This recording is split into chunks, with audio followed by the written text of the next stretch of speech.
Au cœur de l'univers complexe et envoûtant de l'anime, où la frontière entre la lumière et l'ombre s'estompe dans l'obscurité la plus totale. Death Note, œuvre singulière et captivante, transcende les convictions de l'animation japonaise en plongeant dans les profondeurs de la psyché humaine. Cette saga énigmatique explore les méandres de la moralité, du pouvoir et de la nature humaine d'une manière qui va bien au-delà des normes traditionnelles. En suivant le fil délicat de l'équilibre entre le bien et le mal, Death Note propose une expérience narrative riche en nuances, où les choix moraux et les tourments psychologiques dessinent un tableau complexe et intriguant. Dans cette vidéo, nous entreprendrons un voyage à travers les labyrinthes de l'esprit, en analysant les comportements et les phénomènes qui colorent l'histoire de Death Note.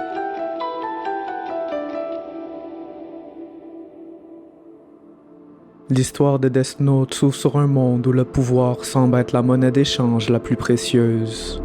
Light Yagami, un étudiant intelligent mais insatisfait, devient soudainement le détenteur du Death Note, un cahier mystique qui confère à son possesseur le pouvoir de prendre la vie d'autrui en écrivant simplement leur nom. Ce pouvoir, en apparence divin, plonge Light dans une spirale complexe où la psychologie du pouvoir se dévoile sous nos yeux. Selon la théorie du pouvoir de French et Raven, le pouvoir peut être défini de différentes manières, notamment par la coercition, la récompense, l'expertise, le pouvoir légitime et bien d'autres. Dans le cas de Light, le Death Note lui confère une forme de pouvoir absolu, transcendant les limites des définitions traditionnelles. Cette soudaine omnipotence affecte profondément sa psychologie, déclenchant une transformation fascinante.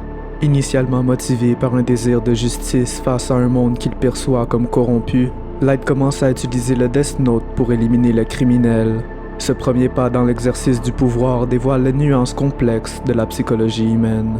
La théorie de l'apprentissage social de Bandura entre en jeu, soulignant comment les individus apprennent en observant les comportements des autres. Dans le cas de Light, son père, un officier de police, représente un modèle d'autorité dont la quête de justice a une influence profonde sur lui.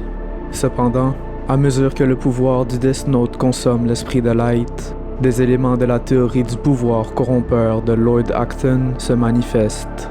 Le pouvoir tend à corrompre, et le pouvoir absolu corrompt absolument, affirme Acton.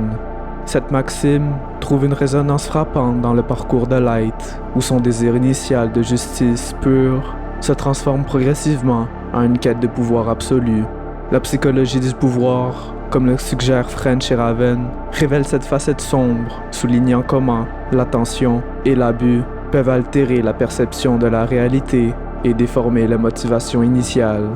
La psychologie du pouvoir dans Death Note ne se limite pas à Light. Elle, l'antagoniste de l'histoire, incarne une approche différente du pouvoir. Sa maîtrise intellectuelle et son autorité en tant que détective mettent en lumière la manière dont le pouvoir peut être détenu par le savoir et l'expertise.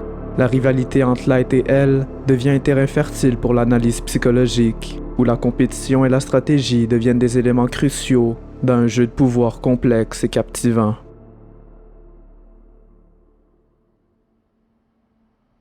Death Note, au-delà de son intrigue complexe, soulève des questions éthiques profondes quant à la nature de la justice et du jugement.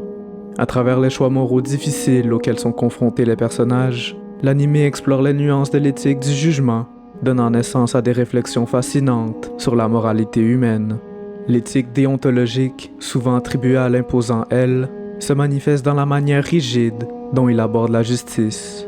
Cette approche repose sur le respect des règles morales et des devoirs intrinsèques.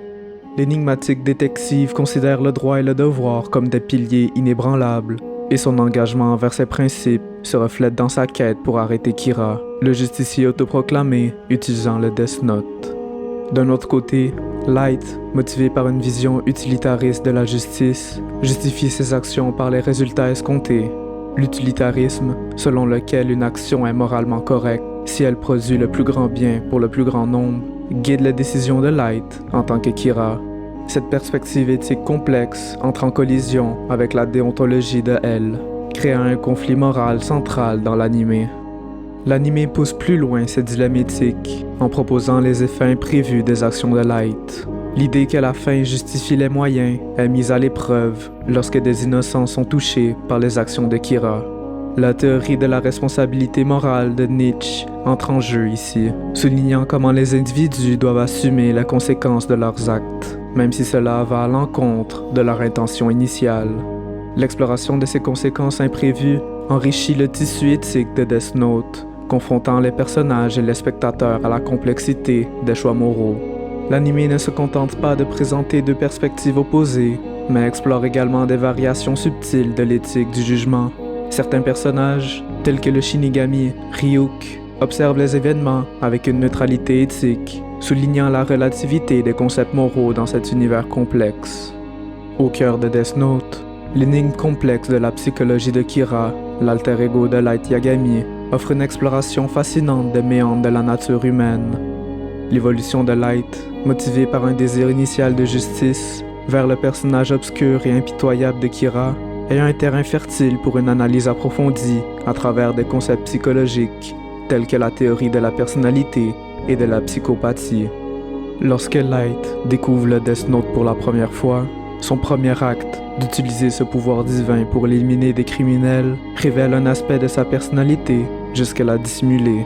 La théorie des traits de personnalité suggère que les individus ont des caractéristiques intrinsèques qui influencent sur leur comportement. Dans le cas de Light, sa volonté initiale de justice reflète un trait de personnalité qui inspire à un monde meilleur. Cependant, à mesure que son pouvoir augmente, ce trait évolue, laissant émerger une dualité complexe. La transformation de Light en Kira soulève des questions sur la psychopathie.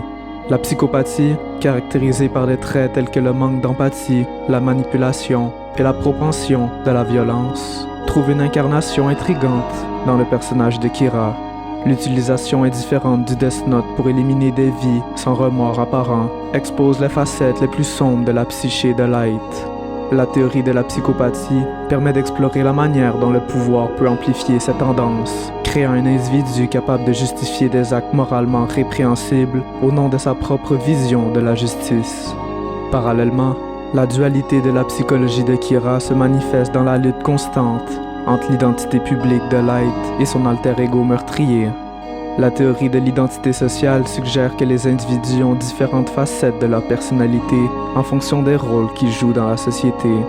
La tension entre l'étudiant modèle et le justicier impitoyable souligne le conflit interne que définissent la psychologie de Kira. L'étude des comportements obsessionnels offre une autre angle d'approche de la psychologie de Kira. Son obsession pour l'élimination de criminels le consume au point de perdre de vue ses motivations initiales. La théorie des comportements obsessionnels suggère que les fixations excessives peuvent altérer la perception de la réalité et des conséquences, plongeant l'individu dans une spirale incontrôlable.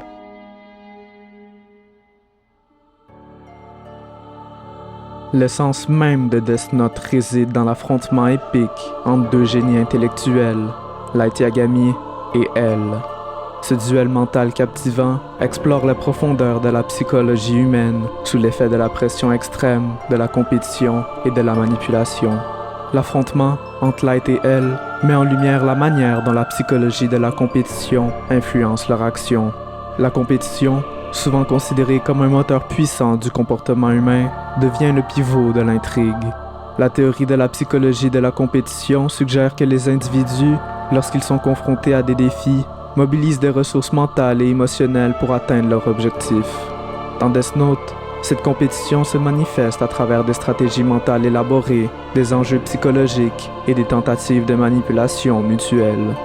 L'élément central de cette rivalité est la manière dont Light et elle utilisent leur intelligence émotionnelle pour anticiper les actions de l'autre. La théorie de l'intelligence émotionnelle, qui met l'accent sur la compréhension et la gestion des émotions, prend tout son sens dans cet affrontement. Les deux protagonistes utilisent leur capacité à décoder les émotions des autres pour prédire les mouvements de leur adversaire, créant ainsi un jeu mental intense où chaque action est minutieusement calculée. La manipulation devient un outil essentiel dans cet affrontement psychologique. La théorie de la manipulation psychologique s'insinue dans les interactions entre Light et elle. Chacun tente de brouiller les pistes, de semer le doute dans l'esprit de l'autre et de manipuler les perceptions pour obtenir un avantage. Les retournements de situation, les fausses pistes et les revirements psychologiques donnent à cet affrontement une profondeur narrative, tout en illustrant les subtilités de la psychologie de la manipulation. La stratégie mentale complexe entre Light et elle met en évidence la manière dont les individus réagissent sous la pression extrême. La théorie de la prise de décision sous la pression s'avère cruciale ici. Les deux protagonistes sont constamment soumis à des situations stressantes, où chaque choix peut avoir des conséquences déterminantes. Leurs décisions, éclairées par la pression constante, révèlent la fragilité de la psyché humaine sous de telles circonstances. En fin de compte, l'affrontement psychologique entre Light et elle dans Death Note offre une étude captivante des mécanismes mentaux en jeu lorsqu'une intelligence exceptionnelle est confrontée à un autre. À travers les théories de la compétition, de l'intelligence émotionnelle, de la manipulation psychologique et de la prise de décision sous pression, l'anime plonge dans les profondeurs de la psychologie humaine, offrant une exploration riche et nuancée de la nature de la rivalité intellectuelle et des jeux mentaux.